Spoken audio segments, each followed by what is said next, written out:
আসসালামু আলাইকুম। প্রিয় দর্শকবৃন্দ, আমরা আমাদের শিশু ও কিশোরদের মানবিক আচরণ নিয়ে একটু আলোচনা করব আজকে। আমরা আমাদের শিশু কিশোররা, আমাদের শিক্ষার্থীরা কি করে আমাদের এই আচরণ, সমাজের যে আচরণগুলো করে, এই আচরণগুলোর প্রভাব কাদের উপর ফেলে, বা এর জন্য আমরা কারা দায়ী, এটা নিয়ে একটু আলোচনা করব। এর মধ্যে আমি প্রথম একটা ঘটনা নিয়ে শুরু করছি। একজন বাবার কাছ থেকে একজন সন্তানের দাবি ছিল আহ একটা ল্যাপটপ কিনে দাও, অর্থাৎ তার একজন বাবার কাছে তার মেয়ে দাবি করেছে তাকে একটা ল্যাপটপ কিনে দিতে হবে। এই ল্যাপটপ কিনে দেওয়ার ব্যর্থ হওয়ার কারণে ওই বাবাকে তার সন্তান ছুরিকাঘাত করে আহত করে ফেলে, এবং সে যখন হসপিটালে যায়, হসপিটালে যে তার কাছ থেকে তাকে যাওয়ার পরে ওই বাবার সর্বশেষ কথাগুলো ছিল এরকম যে তার বাবা বলেছে, যদি আমি বেঁচে যাই তাহলে আমার মেয়েটাকে আমি ল্যাপটপ কিনে দেবো, আর যদি আমি মারা যাই আমার আইবিএতে 40,000 টাকা রাখা আছে, এই 40,000 টাকা দিয়ে আমার মেয়েকে যেন ল্যাপটপ কিনে দেওয়া হয়। দয়া করে আমার মেয়েটাকে হাজতে নেবেন না, কারণ সে এটা সহ্য করতে পারবে না। এই হচ্ছে একজন বাবার আকুতি। দ্বিতীয় ঘটনা হচ্ছে এরকম, একজন সন্তান একজন সন্তান তার বাবার কাছ থেকে একটি মোবাইল দাবি করে, এবং সে যথারীতি তাকে মোবাইল দেওয়া হয়।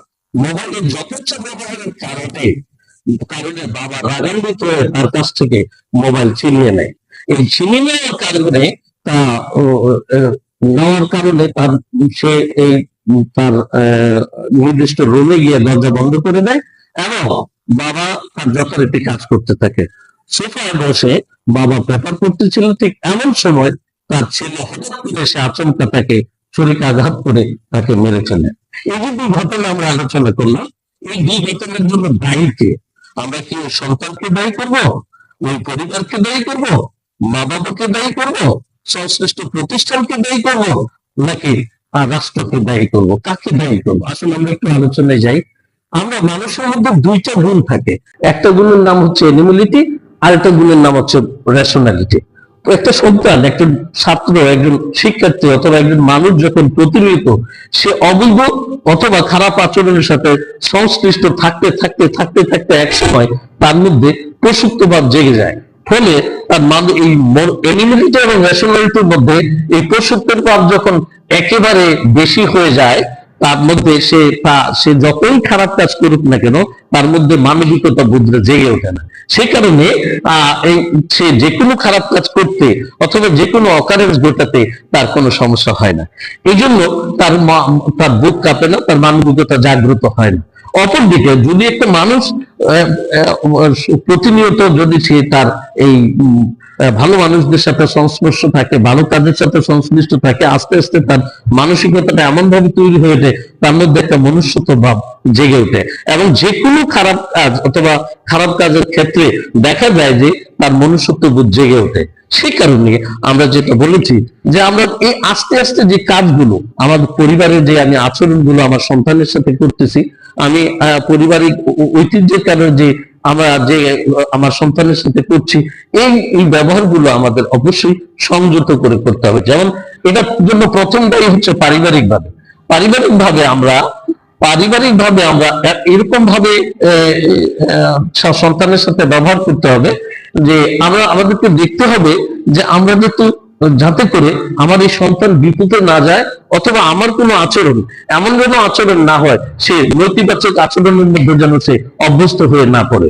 অনেক সময় দেখা যায় পারিবারিক ঐতিহ্যের কারণে, পারিবারিক আচরণের কারণে অনেক সময় দেখা যায় যে সে পারিবারিক নেচার তার সমাজে, তার শিক্ষা প্রতিষ্ঠানে অথবা বিভিন্ন জায়গায় সে প্রভাব বিস্তার করে। দ্বিতীয়ত হচ্ছে প্রতিষ্ঠান। সে যে প্রতিষ্ঠানে সংযুক্ত থাকে, ওই প্রতিষ্ঠানে যদি আমরা শুধুমাত্র যা বুঝতে পারি যে বর্তমান শিক্ষা প্রতিষ্ঠানে অথবা আমরা আমাদের শিক্ষার্থীদেরকে ডাক্তার, ইঞ্জিনিয়ার অথবা বড় কোনো অফিসে হাই অফিসিয়াল তৈরি করার জন্য তো আমরা সর্বোচ্চ চেষ্টা করে থাকি, কিন্তু আমরা কি কখনো তার মানসিক অবস্থাটা তৈরি করার জন্য চেষ্টা করছি? আমরা কি তার মানসিকতাটা তৈরি করার জন্য চেষ্টা করছি? অথবা তার মানবিক আচরণগুলোকে কখনো কি টাচ করেছি? অথবা ক্লাসে আমি পড়ানোর সময় মানবিক যে ব্যবহারগুলো, মানুষের মধ্যে সংশ্লিষ্ট যে মনুষ্যত্ব বোধগুলো, এগুলো নিয়ে কি শিক্ষার্থীদের সাথে আমরা কখনো আলোচনা করেছি?